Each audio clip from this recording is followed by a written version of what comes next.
I saw her eyes fill with tears, but she refused to let them fall. My daughter, just 14 today, stood in front of her birthday cake. The candles flickered, the glow soft against her flushed cheeks, but her face wasn't lit with joy. It was painted with humiliation. Then came my mother's voice, slicing through the air like a knife. Maybe you should skip the cake, sweetie. You don't need more. Laughter followed, sharp and cruel. 18 classmates doubled over, whispering, snickering, even the boy she liked. My father roared the loudest laugh. My sister snorted into her drink. My daughter's lips trembled as she blew out the candles without making a wish. I didn't laugh. I remembered. I remembered a time when my mother's words meant comfort. When her hands stitched my dresses, when her voice cheered for me at recitals. She once knew how to love, but over time, she learned to wound, and she chose wounding. At my own 16th birthday, she mocked me in front of everyone, calling me horse teeth. I swallowed it, told myself family meant forgiveness. But when I saw my daughter's chin shake in that crowded room, I knew the cycle stopped here, with me. After the guests left, after my daughter shut her bedroom door in silence, I sat in the kitchen. No shouting, no tears. Just me, a notepad, and one word I wrote down, reputation. My family lived for it. They polished their image like crystal. Perfect dinners, picture-perfect photos, flawless smiles. What they feared most wasn't sickness or money troubles, it was being exposed. That gave me all the leverage I needed. The next morning, I started. My father, a retired banker, still gave speeches at local clubs about financial responsibility. I typed up an email, attached scanned copies of his old gambling debts, the ones I'd uncovered years ago when he nearly lost our house. I sent them straight to the club president with a polite subject line, for your awareness. Then my sister, the perfect mom, on Instagram, with her organic meals and matching family outfits. What she didn't show. The nights she disappeared while her husband was away, leaving her kids with neighbors. Screenshots, bar tabs, photos, I organized it all into a tidy folder and scheduled it to spread through the neighborhood WhatsApp groups at 7 p.m. sharp. And finally, my mother. Her pride wasn't in money or parenting, it was status. She chaired the church committee, always preaching about kindness, discipline, raising children. So I leaked a video of her from last New Year's Eve, drunk, slurring insults at the very women she prayed beside every Sunday.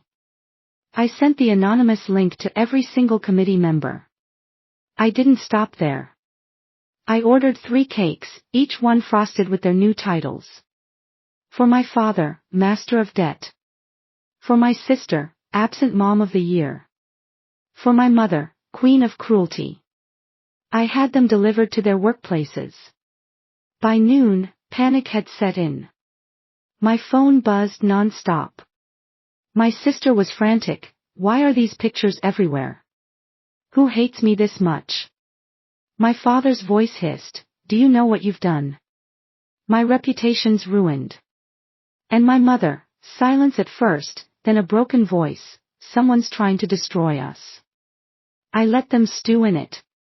That evening, they showed up at my door. Pale faces, sharp words, panic dripping off them. I calmly made tea. My daughter sat on the stairs, listening. Finally, my mother snapped, we are under attack. People are laughing at us, judging us. You need to help fix this. I looked at her, really looked. The woman who once told me family was sacred. The same mouth that spat poison at my child. I leaned back and spoke softly, each word like a strike, no, mother. This isn't an attack. This is a mirror. The world is only seeing you as you've always been. Their jaws dropped. My father's hand shook around his cup. My sister went pale. And my mother glanced upstairs, saw my daughter watching, and, for the first time, lowered her eyes. They begged. They accused. They demanded to know if I was behind it. I didn't admit it. I didn't deny it.